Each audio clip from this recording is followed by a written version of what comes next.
Venid, bien. Hola chicos, ¿me escucháis bien, no? Vamos a ver si esto funciona o no funciona, porque siempre pasa lo mismo. Treque.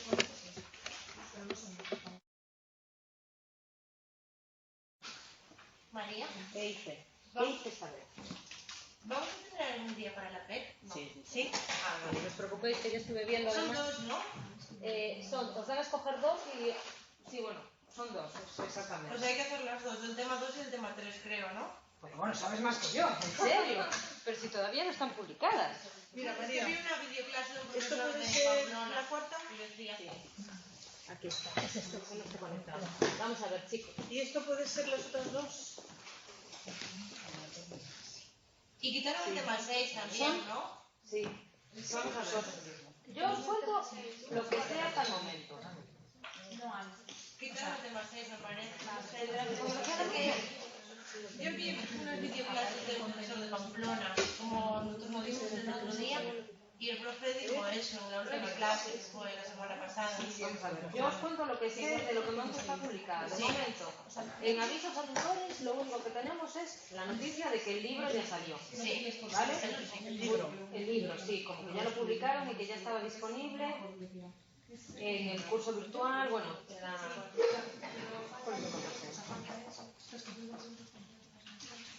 que ya se podía descargar y que ya estaba disponible para todos los tutores y los alumnos, etcétera y demás, ¿vale? Yo me lo descargué para ver cómo se descargaba y estaba en formato de este que no se puede editar, ni nada por el estilo. ¿Lo qué? Perdón, ¿eh? El libro de psicología fisiológica, ¿vale?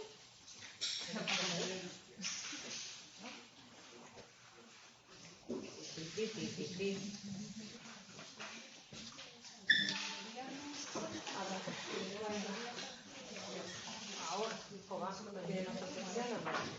De momento, lo que me interesaba a mí, que era, estuve viendo un poco cómo era el tema 4, si era más largo que el tema 3 o no, porque el tema 3 es bastante largo, etcétera y demás.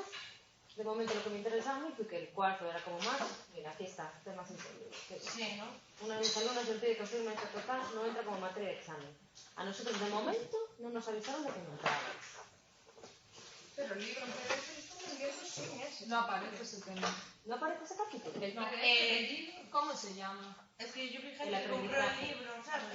En un grupo de Facebook de la asignatura. Y la gente decía que el tema 6 no entraba. Yo no compré el libro, pero se ve que las personas que lo compraron o lo ponen en el libro o no viene el tema 6. Yo me lo que compré ese tema 6.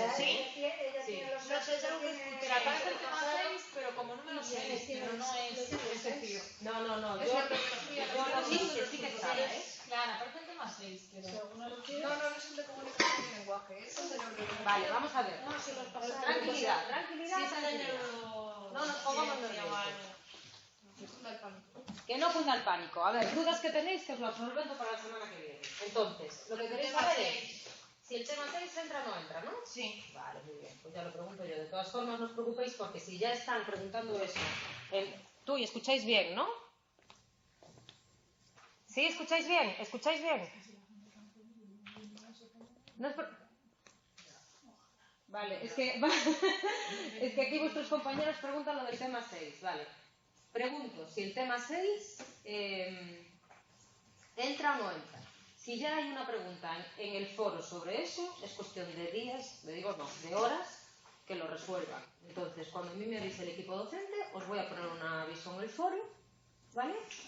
Y rehacemos el cronograma. ¿Os parece? Es que yo lo vi en algún lado, no estoy segura ya. Porque también vi unos vídeos que ellos subieron de Yo leí de la gente que 6. compró que decían que había un tema que no aparecía. Y hombre, si venden el libro y no lo pueden de la Yo no sé si no aparecía o no aparecía, sino que decían eso, que no entraba, como hubo retraso con lo de quitar el libro, no sé qué, como para compensarnos o algo. Por lo menos de momento, a nosotros, a los tutores, no nos avisaron de nada, ¿vale? Entonces, de momento, yo cuento con que el tema 6 entre. ¿Que no entra? Mejor. ¿Que entra? Oye, pues lo ajustamos, ¿vale? Tema 6, preguntar. Dices lo de la PEC. Lo de la PEC, sí que eran dos. Vale. La PEC, hemos reservado la tutoría del 28 de noviembre, la última tutoría de noviembre, para ver la PEC, ¿vale? El año pasado, para entregar la PEC, teníais los 15 primeros días de diciembre. Este año ya lo estuve viendo, todavía no están todavía no aparecen las fechas de entrega, ni el enunciado, ni nada. Entonces vamos a hacer lo siguiente. Que resulta que para entregar la PEC se puede entregar desde finales de noviembre hasta principios de diciembre. Mantenemos el 28 de noviembre para descargarnos la PEC, estudiarla, no sé cuánto, pin, toda esta historia y demás. Que resulta que no dejan entregar la PEC hasta el 5 de diciembre, pues dedicamos la tutoría del 5 de diciembre para tal. Pero una tutoría, solo una tutoría, la vamos a dedicar a... Estas son las preguntas que os entran de la PEC, cómo las contestaríais, qué haríais, qué no haríais y demás, y la dejamos resuelta, ¿os parece? El año pasado eran, ya sabéis, eran 2 problemas que tenéis que solventar en una carilla de un Word con un tamaño de letra, que estaban relacionadas con las inversiones. Yo no sé hacer nada de eso. Tú no te preocupes, que no hace falta que sepas mucho porque ya te lo explico yo. Era una tontería. Eso, la PEC, recordad que la PEC no es obligatoria, es una PEC optativa y normalmente os ponen 2 problemas de investigación y os piden que os lo resolváis, ¿vale? Y que hagáis pues es una explicación un poco ocupando una carilla. O sea, que hay que escribir. ¿De qué tema es? El año pasado eran del tema de la comunicación humana y de la biología de la emoción. El año pasado eran de esos 2, ¿vale? Los 2 últimos. Este año, pero van cambiando, ¿eh? Por eso no te preocupes. El profesor decía que era el tema 2 y el 3. Una del tema 2 y otra del 3, pero no sé, ¿eh? No, pues mira, no os preocupéis. Pero no tenía mucha complicación, o sea, no os complicáis, ¿eh? Ya, Pues pero yo digo que no, porque yo lo tengo aquí en PDF que me pasaron y no está. tengo el final del libro y el tema 6 es el de comunicación. No O es. sea, no es el tema 7 de comunicación. Claro. Bueno, pues sí. Pero bueno, Mira, mejor. Yo estuve viendo el tema 3. El tema 3, que es el que nos toca ahora explicar, es muy largo. Entonces lo dividí en 2, ¿vale? Ahora vamos a tratar de ver la primera mitad y la semana que viene vemos la segunda mitad. Como todavía nos queda por recuperar una clase, vamos a dar el temario de sobra. Y ya sabéis que vamos a dar el temario de sobra con tiempo suficiente para hacer todos los repasos que queramos, ¿vale? Yo vi el tema 4, que era como más accesible, y lo que voy a hacer ahora, en función de lo que me diga el equipo docente, de cuándo se publique la PEC y demás, rehago el cronograma. ¿Que los temas son muy extensos? Pues en vez de dar tutoría por tema, hacemos tutoría por medio tema. ¿Os parece? Sí. Vale, pues hacemos una cosa. Esta semana espero que diga algo el equipo docente y en función de lo que diga, rehacemos. Y os vuelvo en el foro, oye chicos, resulta que la distribución de temas queda de la siguiente manera. Y la tutoría que vamos a utilizar para ver la PEC es esta tutoría aquí. ¿Vale? Bien, tú. Más o menos. Vale, perfecto. Entonces, vamos a hacer un poco de resumen de lo que vimos antes del puente y toda esta historia y demás. Nos quedamos con el tema de los sueños y en concreto con la última parte del tema de dormir. ¿Vale? ¿Os acordáis de lo que vimos de REM on, sueño no REM, para qué dormimos, para qué no dormimos y demás? ¿Vale? La función que tiene que yo me quede dormido eran 2 cosas fundamentales: que yo descanse, que mi cerebro que yo descanse y que mi cerebro asimile los aprendizajes que se han producido a lo largo del día. ¿Bien?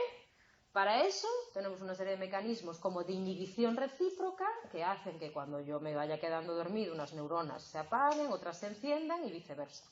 Y eso es lo que hace que yo pueda entrar en sueño y despertarme fácilmente. Lo mismo que cuando estoy en sueño REM y cuando no estoy en sueño REM. ¿Os acordáis de eso? ¿Vale? Bien. Nos quedamos viendo cómo funcionaban o qué finalidad tenían que yo soñase. Que no solo estuviese durmiendo, sino que yo por encima, pues mi cerebro estuviese produciendo. ¿Sí? ¿Nos puedes poner la pizarra para que la veamos nosotros? Lo siento, sin querer. Ahí voy, espera. Y se escucha un poquito bajito, eso es imposible arreglarlo, ¿no? Aquí tenemos todo al máximo. Voy a acercarme a esto. A ver, espera un momento que si no... Gracias. A ver, no os preocupéis. Ahora sí queréis la pizarra, ¿no? ¿Sí? Vale. ¿Qué tal me escucháis ahora? ¿Bien? Cuando estás cerca, bien. Si te alejas un poquito, ya perdemos. Vale, pues no te preocupes que me quedo aquí pegadita al micrófono. Por eso no os preocupéis, ¿vale? Muchas gracias. Nada. Bueno, pues vamos a ver por qué soñamos y las distintas teorías que dicen el por qué nos hacen falta los sueños, ¿vale? Recordar las características que tenían los sueños, que las vimos así por encima, pues son narraciones, incluyen colores, incluyen imágenes, tienen un contenido emocional, son desestructuradas. ¿Os acordáis de todo esto? Vale, entonces todo esto ¿Por qué se produce? ¿Qué mecanismos o qué estructuras de mi encéfalo están activas para que se produzca todo esto? ¿Vale? Y al revés, ¿qué mecanismos o qué estructuras de mi encéfalo están inactivas para que al mismo tiempo que se produzca todo eso, ¿vale?, yo tenga ¿qué? Inmovilidad, tenga atonía muscular, ¿vale? Bien, pues los sueños se producen porque hay una onda particular que sincroniza el puente, el núcleo geniculado lateral y la corteza occipital. Esta actividad en estas estructuras de aquí, lo que yo hago es que tenga ¿qué? Imágenes, que tenga contenido visual, ¿vale? Onda PGO. Al mismo tiempo, el contenido emocional me lo da la activación de estas estructuras de aquí. ¿Sí? Esta actividad es la que hace que yo pueda soñar, pueda elaborar. ¿Qué es lo que hace que al mismo tiempo que yo elabore, yo no me mueva, y que al mismo tiempo que yo elabore, lo que yo elaboro no tenga sentido? Pues la ausencia de actividad en esta zona de aquí. Región dorsolateral, de la corteza prefrontal, corteza parietal posterior y giro cinculado posterior. La ausencia de esto, que es el que está, la parte de mi encéfalo que está en la estructura, en los planes y en la ejecución, es lo que hace que mis sueños ¿qué? No tengan sentido, no tengan capacidad. ¿Bien? Teoría sobre por qué sueño y la que más os gusta a todos vosotros. Freud. Sueño porque así es la manera que tengo de expresar lo que durante el día yo no puedo, porque durante los sueños la censura baja y mis deseos inconscientes, pim, pam, pum, pam, pam. ¿Sí? Segunda teoría de por qué yo sueño. Porque las estructuras que están durante la vigilia activa son las mismas que están durante el sueño REM. O sea, hay una activación, ¿dónde está?, de esta región de aquí, ¿vale?, del tronco del encéfalo, que se transmite automáticamente a las zonas de la corteza, ¿vale? Y esta activación automática es descontrolada, automática, aleatoria y se relaciona con el mundo exterior, ¿vale? Y esta teoría de aquí, que se llama de activación síntesis de Hoffman-Marté, me dicen que yo sueño porque durante el sueño y durante la vigilia tengo estructuras que están funcionando al mismo tiempo. ¿Sí? Última teoría, la de los modelos neurocognitivos, que me están diciendo que el sueño solo es una continuación de la actividad que ha pasado ¿qué? Durante la vigilia. Y por eso se dan los mismos protagonistas y demás que se dan mientras que yo estoy despierto. Por eso es habitual que yo sueñe con ¿qué? Con lo que me ha pasado a lo largo del día. ¿Sí? Vale. Trastornos del sueño. ¿Qué? ¿Cuáles sabemos? Insomnio, sonambulismo, narcolepsia y demás. O sea, muchos y muy variados.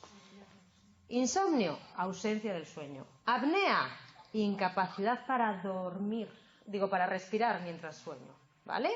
La narcolepsia, ya veremos lo que es una característica que se da mientras que yo estoy durmiendo, en el sueño REM, pero en un contexto equivocado, que es durante la vigilia. Alteraciones de los ritmos circadianos, porque bien me voy a dormir muy tarde o bien mientras sueño muy temprano. Y la parasomnias son episodios desagradables que suceden mientras que estoy dormido. ¿Vale? Insomnio, señores. Dificultad para conciliar o mantener el sueño, por despertar demasiado pronto por la mañana antes de haber dormido lo suficiente, a pesar de que las condiciones para dormir con normalidad hayan sido las adecuadas. No soy capaz de dormir y tengo todas las condiciones adecuadas para poder dormir 7 horas, 8 horas, lo que sea. ¿Vale? Puede ser secundario a un fármaco, a un trastorno o lo que sea, o primario. ¿Vale? Porque hay algo que me está alterando, un acontecimiento estresante y que en ese momento, bum bum, soy incapaz de dormir. ¿Sí? ¿Con qué trato el insomnio? Pues con hipnóticos, benzodiazepinas, toda la historia y demás. ¿Vale? En función de si yo lo que tengo es insomnio o la dificultad para conciliar el sueño, hay un tipo de tratamiento, y si lo que yo tengo es dificultad para mantener el sueño, hay otro tipo de tratamiento. ¿Bien? ¿Sí? ¿Sigo? Yo tendría una pequeña pregunta. Dalle.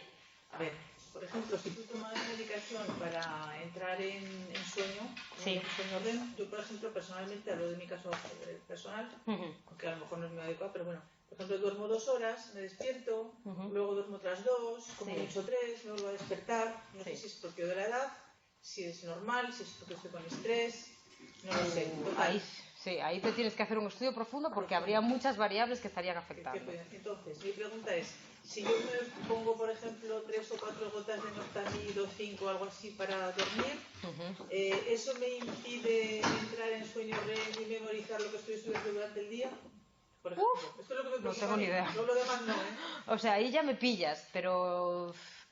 Se lo pregunté al médico de cabecera. ¿Y qué te dijo? Me dijo que, bueno, que si son 4 gotas, que no hay ningún problema. Es que no es, a ver, no es lo mismo que tú descanses a que tú sueñes. Y ya sabes que a veces que nosotros dormimos y no soñamos y otras veces, o sea, que no tiene nada que ver la una cosa con la otra. Que puede estar afectando tu aprendizaje. Yo creo que mientras que duermas, mientras que descanses, no tiene por qué alterar a los patrones estos de... Sí, pero si estamos diciendo que entras en sueño REM a partir de los 90 minutos y yo duermo, por ejemplo, 2 horas seguidas, ¿cuándo entro en sueño REM? No, tendrás sueño REM. No tener sueño REM sí que es complicado, pero tendrás, aunque sea a lo mejor fragmentos más breves. Pero, o sea, opinión personal. Aprovecharé entonces. Sí, aprovecharlo como puedas. ¿Qué garantiza que fijemos los conocimientos a lo largo del día? ¿REM o la fase 3 de sueño profundo? Vamos a ver, yo creo que el sueño REM... Esto es opinión personal, Esto es opinión personal. Yo creo que el sueño REM, que es donde se producen los sueños y demás, a lo mejor no está tan relacionado con lo que es fijar las conexiones. Yo creo que para que eso lo hagas tienes que estar durmiendo, pero no necesariamente en sueño REM. Pero esto es mi humilde opinión, O sea, yo creo que la frase el sueño REM y soñar durante el sueño REM es un momento activo de tu cerebro. Entonces, tú estás produciendo, no estás consolidando. Pero eso es mi interpretación.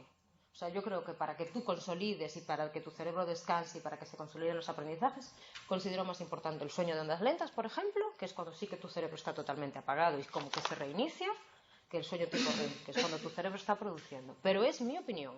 O sea, ondas lentas, o sea, 2 y 3. O sea, 2 y 3. ¿Vale? El sueño no REM, por decirlo así. Que ahí sí que tu cerebro está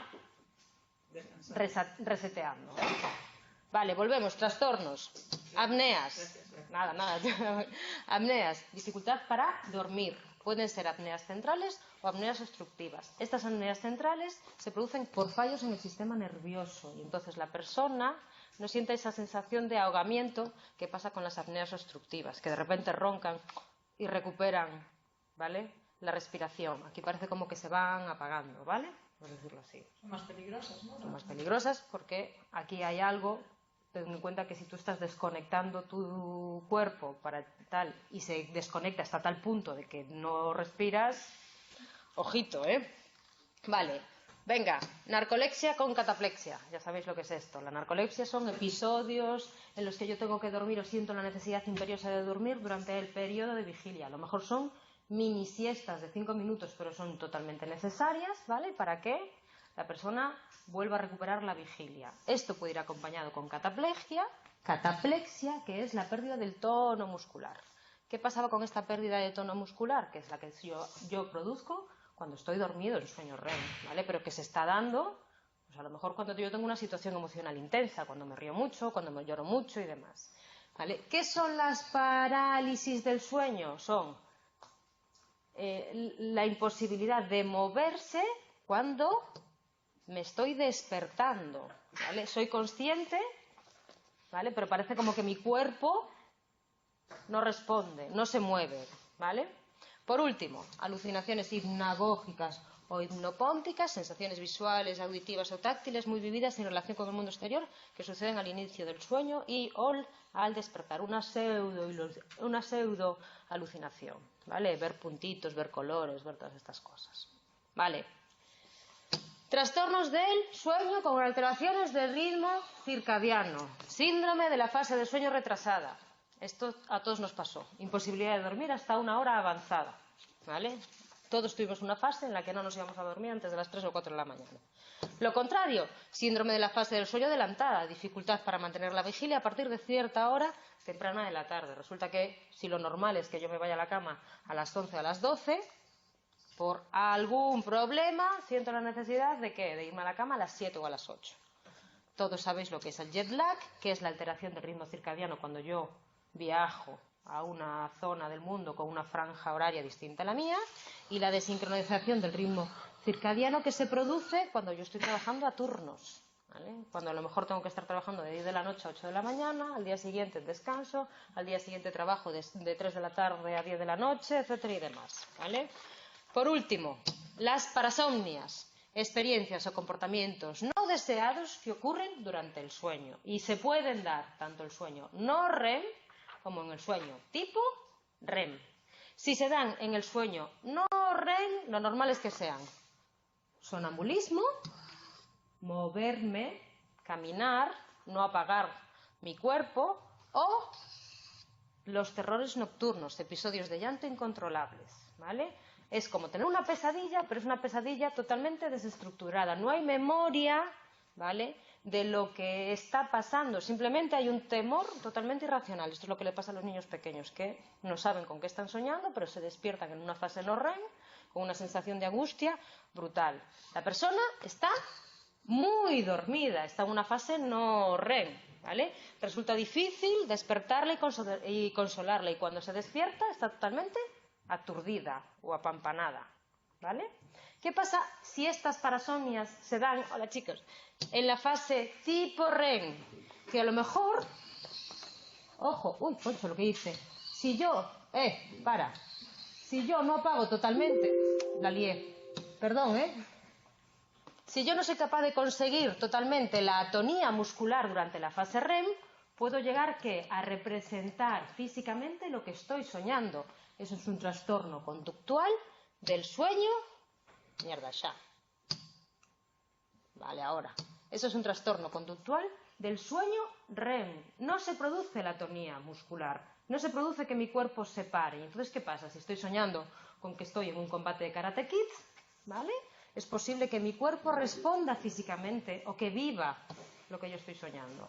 Si esas pesadillas se producen en la fase REM, sí que son pesadillas, sueños que se van haciendo más intensos y angustiosos y hacen despertar a la persona, que es capaz, ojo, de saber con qué está soñando. Pues que me persiguen los marcianos, que me persiguen lo que sea. ¿Sí? Venga, con eso terminamos nuestro querido tema 2 y pasamos a ver nuestro querido tema 3, o por lo menos la primera mitad del tema 3. ¿Todo bien? ¿Tú y bien por ahí? Sí, muy bien. Gracias. Vale, y vamos a ver en el tema 3 cómo hay... Bueno, me cago en la puñeta ya, perdón, ¿Cómo? ¿Vale? Cómo hay una diferenciación entre lo que es un individuo que es varón y un individuo que es mujer, ¿vale? Y cómo hay un control tanto hormonal como neurológico de las conductas asociadas a uno u otro sexo. ¿Sí? Vale, ¿qué vamos a ver aquí? Vamos a ver, ¿qué es esto del dimorfismo sexual? ¿Vale? ¿Cómo nos diferenciamos, tanto los hombres como las mujeres? ¿Vale? Si esas diferencias que son físicas en los órganos sexuales primarios, en los órganos sexuales externos y demás, se producen también a nivel de estructuras cerebrales, ¿vale? ¿Qué trastornos están asociados a lo mejor a los genes sexuales? ¿Qué es esto de la pubertad y qué cambios se producen? Y los controles, tanto hormonales como neurológicos, de la conducta sexual de la hembra y del macho. Por último, veremos qué cambios se producen en mi cerebro durante lo que es la excitación sexual y el orgasmo, qué es esto de la identidad sexual y la orientación sexual, y cómo se controla una conducta dimórfica, como puede ser la conducta parental. ¿Bien? En esta primera mitad, y ya voy como una flecha, vamos a tratar de ver los 5 primeros puntos, ¿vale? Y vamos a dejar para después los 6 restantes, ¿vale? Vale, ¿qué es esto del dimorfismo sexual? Diferencias entre el hombre y la mujer. Bueno, ¡Bravo! Venga tú, y que se note que estáis ahí. Ojo, son las diferencias morfológicas, fisiológicas y conductuales que se observan entre machos y hembras. Por lo general esas diferencias son cuantitativas, pues los hombres son más grandes o más altos o demás, o las mujeres tenemos las mamas más grandes, ¿vale? Ese dimorfismo sexual, Darwin me decía que se producía ¿por qué? Gracias a la selección, a un tipo de selección especial que es la selección sexual. O sea, hay diferencias entre hombres y mujeres porque las características que tienen a lo mejor los hombres, ¿vale?, les dan una ventaja respecto a otros machos para conseguir los recursos productivos, pim, pam, pum, pam, pam. ¿Sí? O sea, un tipo especial de selección que se llama selección de tipo sexual. Vale. ¿Cómo vamos a estudiar el dimorfismo sexual? ¿Cómo vamos a estudiar? Pues principalmente con nuestra querida ratita, ¿vale? Algunos estudios con primates y algunos estudios con seres humanos. Y en concreto, en lo que son las ratas de laboratorio, vamos a estudiar las conductas sexuales y las conductas parentales. Y ya para que quede aclarado, ¿vale?, para todo lo que es el resto de la presentación, porque no lo voy a estar repitiendo una y otra vez. ¿Qué pasa con una rata? Que la rata tiene ciclos, ¿vale?, estrales, o ciclos como los que podemos tener nosotros los seres humanos, que son ciclos menstruales. La diferencia de nuestro comportamiento con el de las ratas es que mientras que yo puedo tener intercambios sexuales independientemente del estado hormonal en el que yo esté, la respuesta sexual de la rata, que es la lordosis, solo se da cuando la rata está en esto, o cuando está en el estado hormonal adecuado para concebir. ¿Sí? ¿Qué es esa respuesta de lordosis de la rata? Es la respuesta que ante la estimulación del macho arquee la espalda y demás y esté preparada pues como un poco para la penetración. ¿Sí? Vale, pues eso es lo que vamos a ver a partir de ahora. Y siempre que hablemos de conductas sexuales de la rata, vamos a hablar de la respuesta de lordosis, respuesta de lordosis o respuesta de lordosis. Pues la respuesta de lordosis es el comportamiento que tiene la rata justo cuando coincide su ciclo de estro y que permite o que se muestra receptiva a lo que es la conducta sexual del macho. ¿Bien?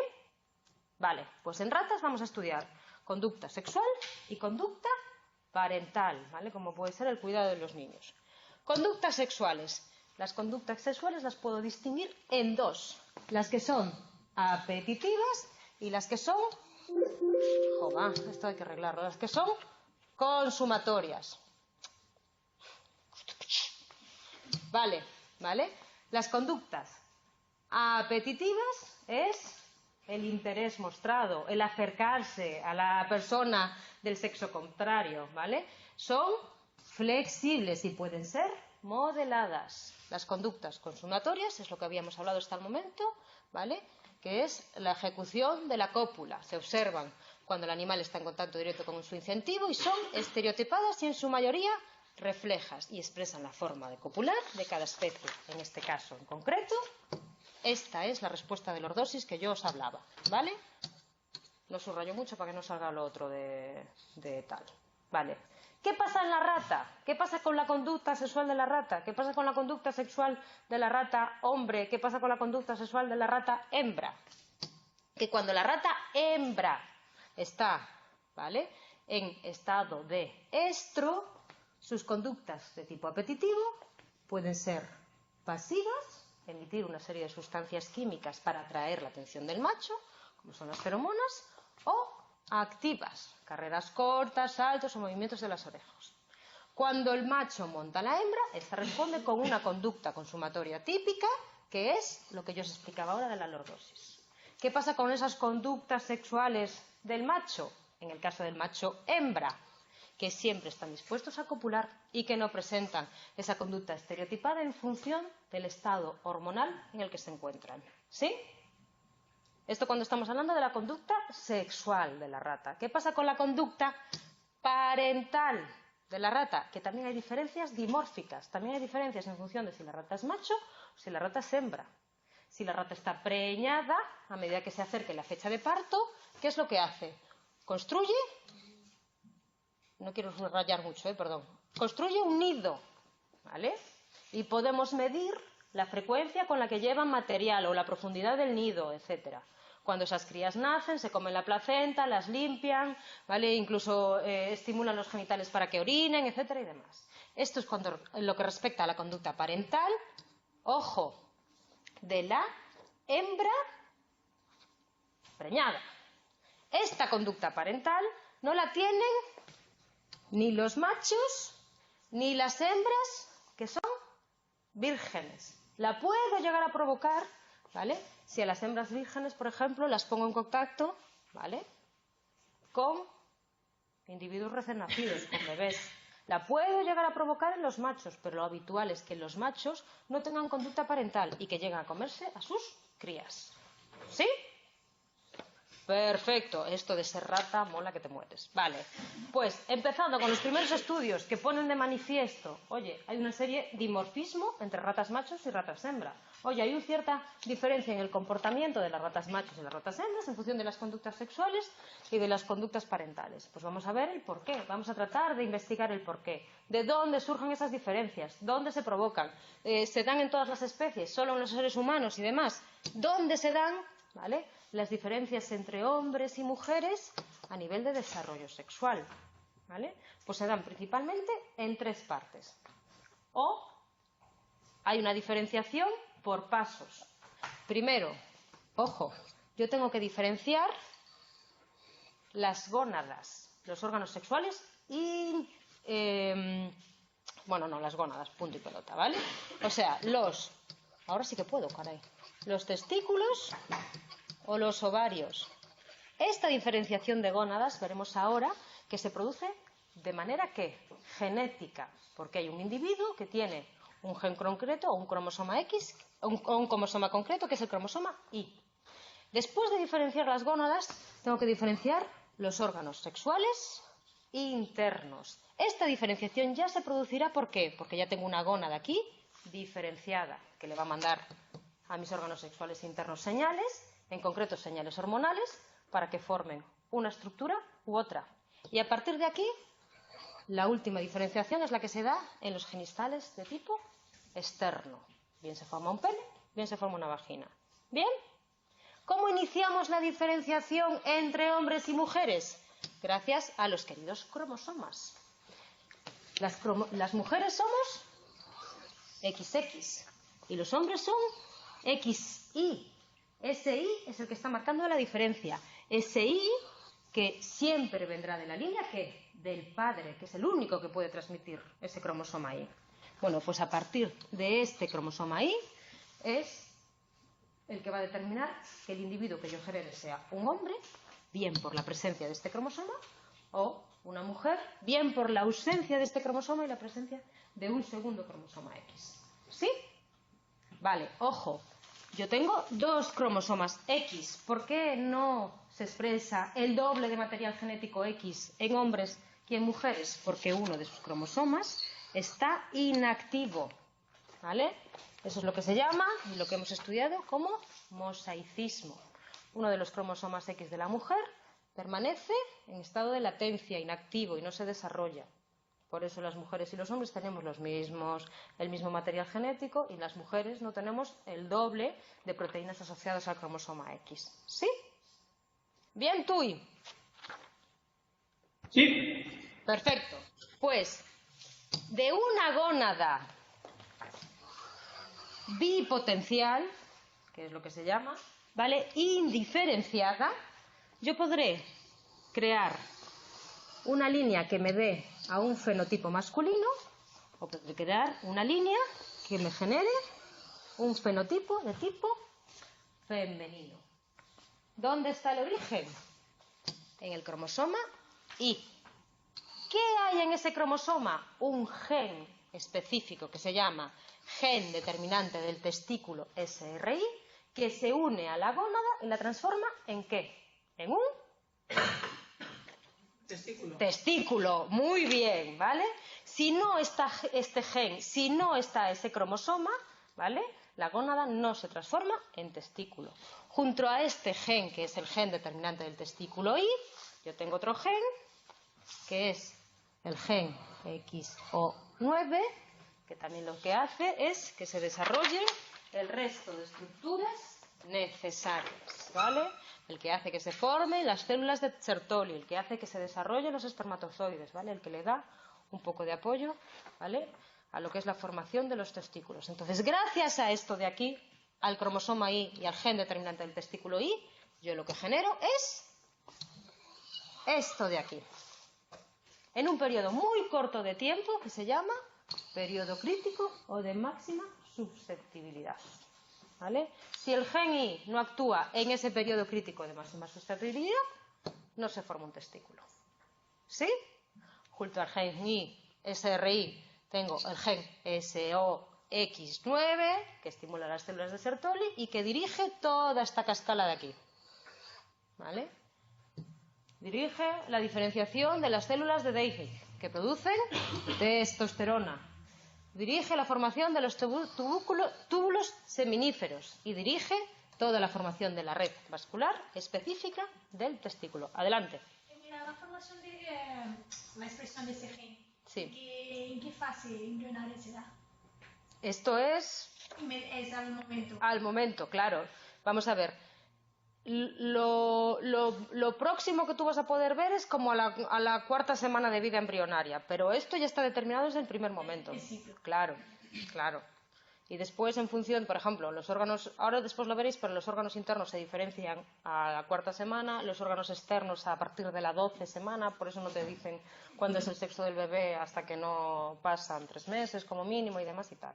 Pero esto es desde el principio, ¿vale? Gen SRI, testículo, gen SOX9, que da toda esta cascada, que produce testosterona y demás y tal. ¿Qué pasa para la formación de... ¿Lo qué? Ahora estamos viendo un testículo. ¿Qué pasa si yo lo que quiero formar es un ovario? Oye, si no actúa este gen, ¿quiere decir que el ovario se forma automáticamente? Venga. Ay, sois muy optimistas en TUI, ¿eh? ¿Vale?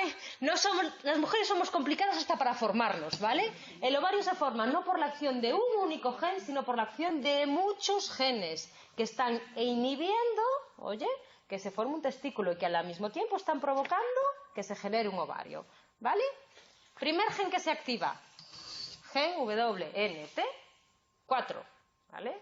Primer gen que se reprime, este gen de aquí. ¿Por qué? Porque este gen de aquí lo que está haciendo es inhibir esto de aquí. El gen WNT4 activa la vía del gen de la beta-catenina, que a su vez activa los genes FOXL2 y FST. Mierda, ya empezamos. Y FST, ¿vale?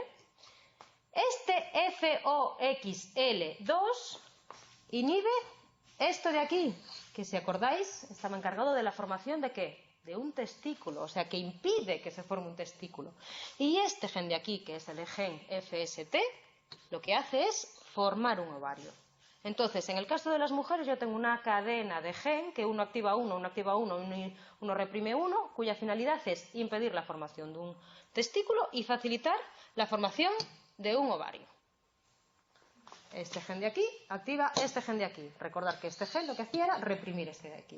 Este activa este activa este activa este y forma el ovario.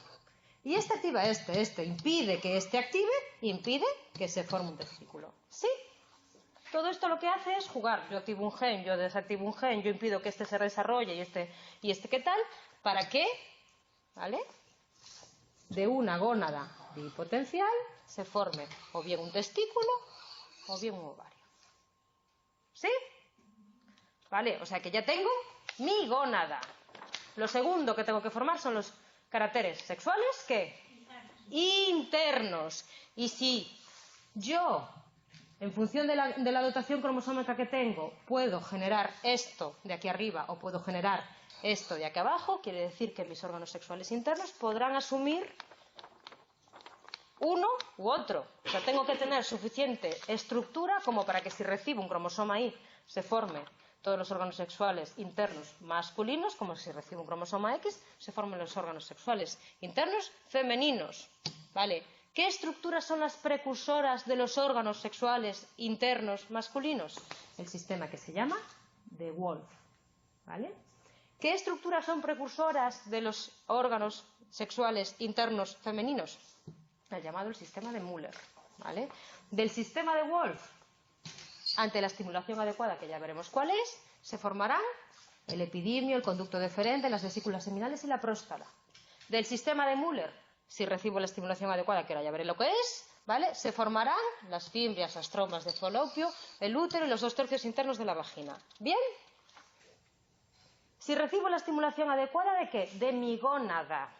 Y en concreto, para que se forme el sistema de Wolf y el sistema masculino, yo tengo que recibir de mi gónada masculino una estimulación que es de tipo hormonal, a partir de la famosa testosterona. Es esta testosterona la que llega a los órganos sexuales internos indiferenciadas, la que hace que se originen los órganos sexuales internos masculinos. Pero esta testosterona no actúa sola, actúa acompañada de una segunda hormona, que es la hormona antimülleriana, y que lo que está es impidiendo que se desarrollen los órganos sexuales internos de tipo femenino. ¿Vale? Esto, si yo lo que creo crear es un varón, ¿vale? Y esto, si yo lo que tengo es una gónada masculina, que me produce, ¿qué? Testosterona. ¿Qué pasa en el caso de las chicas? Yo no tengo una gónada, pero tengo el gen WNT. Tengo distintos genes, tiqui, tiqui, tiqui, que lo que hacen es que desarrolle, ¿vale?, el órgano sexual interno femenino en ausencia de testosterona. ¿Sí? Más o menos, ¿no?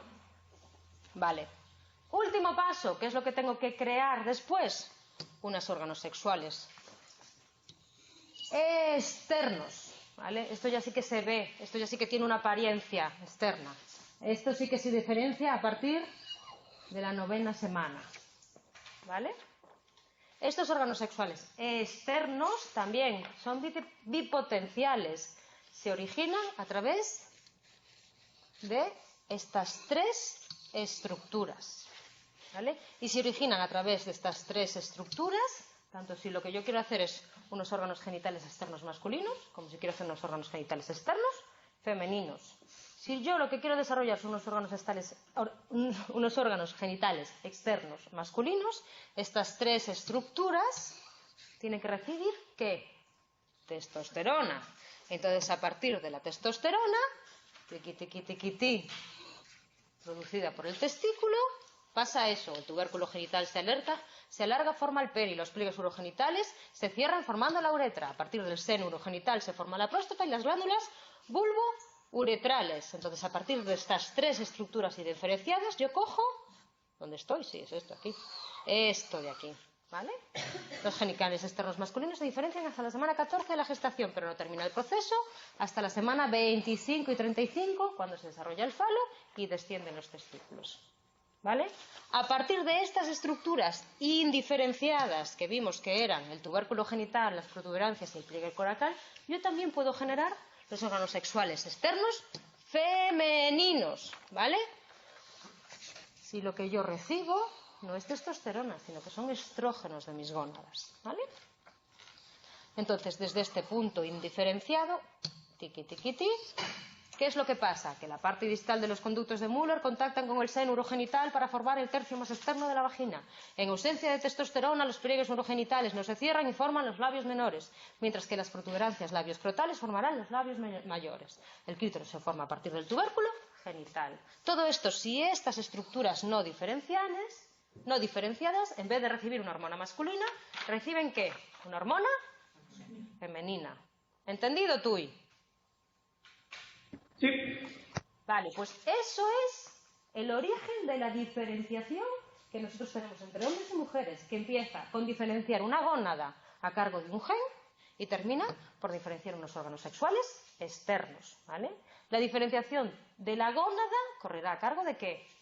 Del cromosoma, de si yo tengo un cromosoma Y o no tengo un cromosoma Y, tengo un cromosoma X. Todo lo demás viene a partir de ¿qué? De una diferenciación hormonal, de si lo que yo tengo es presencia o no de testosterona. Vale, esta diferenciación, que esto es una diferenciación física, tendremos también nosotros, ojo, una diferenciación, no, en mi cerebro. Esta diferenciación que yo he sufrido a nivel físico a cargo de una hormona se dará en las distintas estructuras cerebrales. ¿Qué creéis? ¿Sí o no? Sí. Bien, tú y bien. ¿Vale? Parece ser que nuestras diferencias entre hombres y mujeres no solo se limitan a tener unos órganos sexuales internos de una determinada manera o de otra, sino que también son unas diferencias mentales de la forma de razonar, Siempre se dijo que las mujeres que éramos como más analíticas y que podíamos atender a 3 cosas a la vez y los hombres no, y que ellos eran más matemáticos y nosotros más emocionales y demás, con lo cual, comportamentalmente parece ser que sí que existe dimorfismo cerebral, sí que existen diferencias cerebrales. ¿Esas diferencias por qué se producirán? ¿Por una carga genética o por una carga hormonal? ¿Y dónde se producirán? Eso es lo que vamos a responder ahora, ¿vale? ¿Cómo se producen esas diferencias? Bueno, pues está claro que hay un mecanismo hormonal. Está claro que hay un mecanismo hormonal donde ¿qué? Nuestra querida testosterona juega un papel importante, ¿vale? Y que esa testosterona, que se da a nivel perinatal antes de que se formen el resto de estructuras del individuo, estará afectando también a las conductas, ¿vale? Cuando ese individuo es adulto. O sea, la testosterona no solo está haciendo que me organice el cerebro antes de nacer, sino que una vez que nazco estará condicionando mi comportamiento. Por eso se dice que hay conductas agresivas cuando más alto el nivel de testosterona en la sangre, etcétera y demás. ¿Vale? Independientemente, ojo, de que el individuo sea macho y hembra, si el útero recibe testosterona, los circuitos cerebrales se masculinizan y, en ausencia de la misma, se feminizan. Y os hablan de muchísimos experimentos, eso lo tenéis desarrollado muy bien en el texto, que lo que hacen es a una hembra que es genéticamente femenina le inyectan testosterona, miden el comportamiento que tiene una vez que nace, una vez que alcanza el desarrollo sexual y demás. Pues, por ejemplo, en el caso de la rata, miran cómo a lo mejor no tiene conducta de lordosis, cómo después se la provocan y demás, ¿vale? O sea que sí que parece ser que la testosterona o el nivel de testosterona circulante cuando ese individuo se concibe puede estar afectando su comportamiento posterior. Ojo, pero también se han observado diferencias mucho antes de que la testosterona juegue papel. Entonces tiene que haber diferencias entre hombres y mujeres que no estén afectadas por el control hormonal, sino que se deban a diferencias cromosómicas entre aquellos individuos que son XX y XY. Y os pone la diferencia, por ejemplo, el ejemplo de la sustancia negra del mesencéfalo. ¿Sí? O sea, hay diferencias no solo a nivel físico, hay diferencias que todos somos muy evidentes a nivel comportamental y ahora estamos viendo cómo hay diferencias, ¿vale?, a nivel de organización cerebral.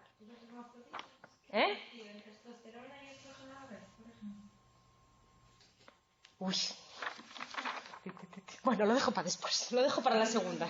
Eso lo discutimos la semana que viene, ¿eh? Que no quiero meterme en ese lío, que si no vamos a discutir durante esto 1 hora, ¿vale?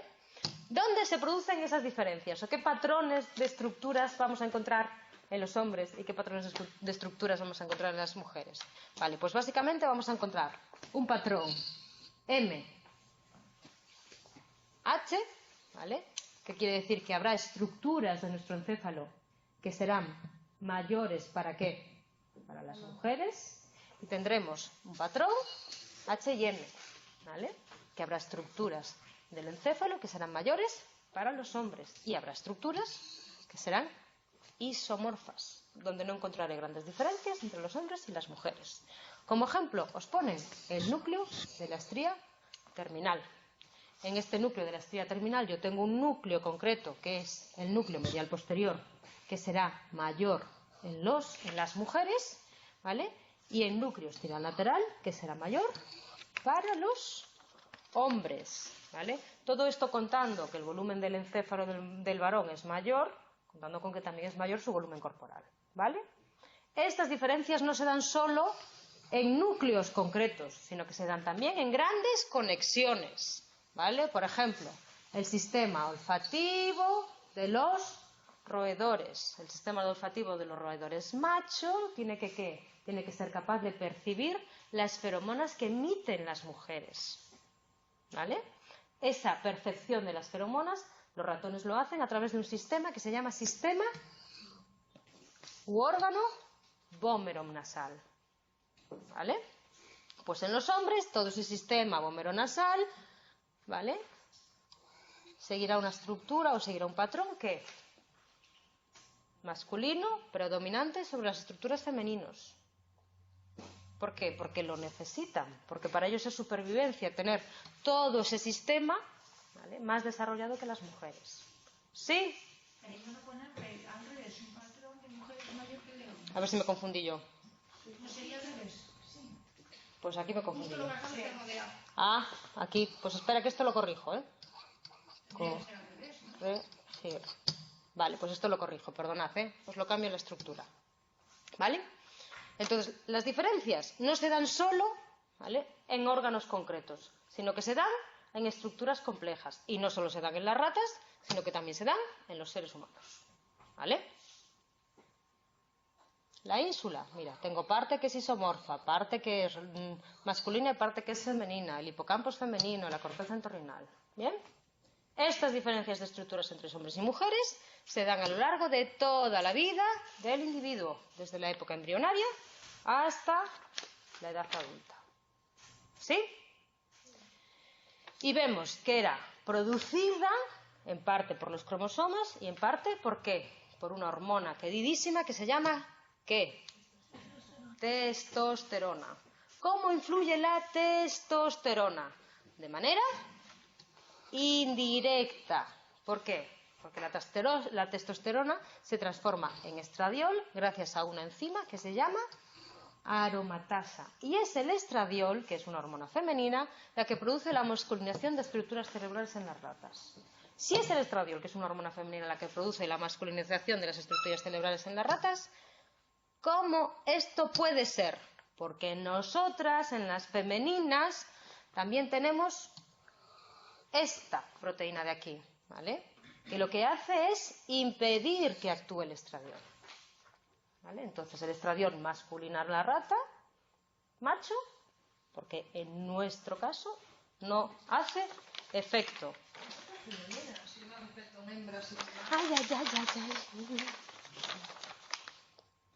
Porque a ver, es femenina, pero los machos también la tienen. Vosotros tenéis en cuenta que los machos tienen una estructura genómica o cromosómica que sí. Entonces ellos tienen que tener hormonas femeninas. Las que no tenemos hormonas masculinas, que sí que las tenemos, somos nosotros. Nosotros también tenemos testosterona, nosotros también la producimos, pero en menor medida que ellos. Entonces, que esto sea el causante de una diferenciación celular o de una diferenciación sexual, no quiere decir que yo, por ser mujer, no la tenga, aunque sea el responsable de la diferenciación masculina. Ya, pero debe cumplir enzimas funciones más importantes, al menos. A lo mejor no en el punto del desarrollo celular, ¿eh? A lo mejor no en el punto de la formación de estructuras. A lo mejor sí que más adelante. Porque sí que más adelante mis niveles de estradiol no son lo mismo si yo tengo 1 añito, 2 añitos, que si tengo 30. ¿Sabes? Mis niveles de estradiol en sangre, tal. Igual que en los chicos el nivel de testosterona. No es lo mismo que cuando tienen 2 años que cuando tienen 20. ¿Vale? Después vemos eso, que también hablamos de la testosterona. Por último, vamos a ver. ¿Qué diferencias se dan entre los hombres y mujeres? Primero, unas diferencias a nivel de volumen, ¿vale? Los hombres presentan un mayor volumen cerebral, en parte porque también son más grandes en tamaño y más grandes en peso, ¿vale? Ojo, las mujeres presentan un mayor porcentaje de sustancia gris que los hombres, y estos tienen una corteza cerebral más gruesa. Son unos cabeza huecas, ¿vale? Vale. ¿Qué diferencias nos encontramos?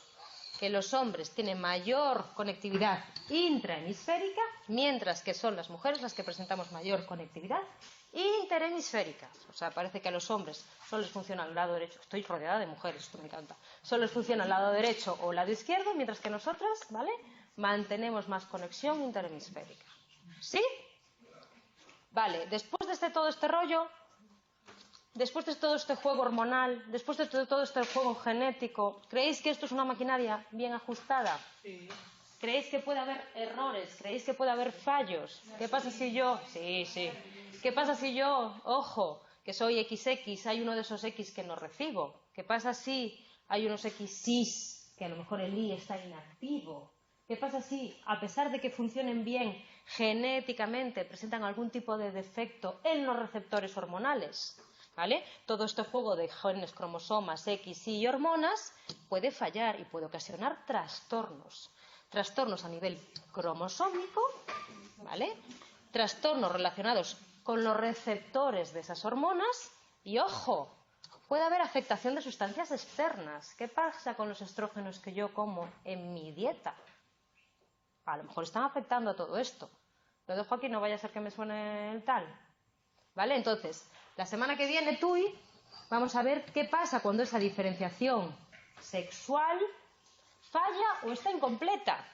¿Qué pasa con las mujeres que son X0? ¿Qué pasa con los hombres que son XXY? O sea, que tienen cromosoma femenino y cromosoma masculino.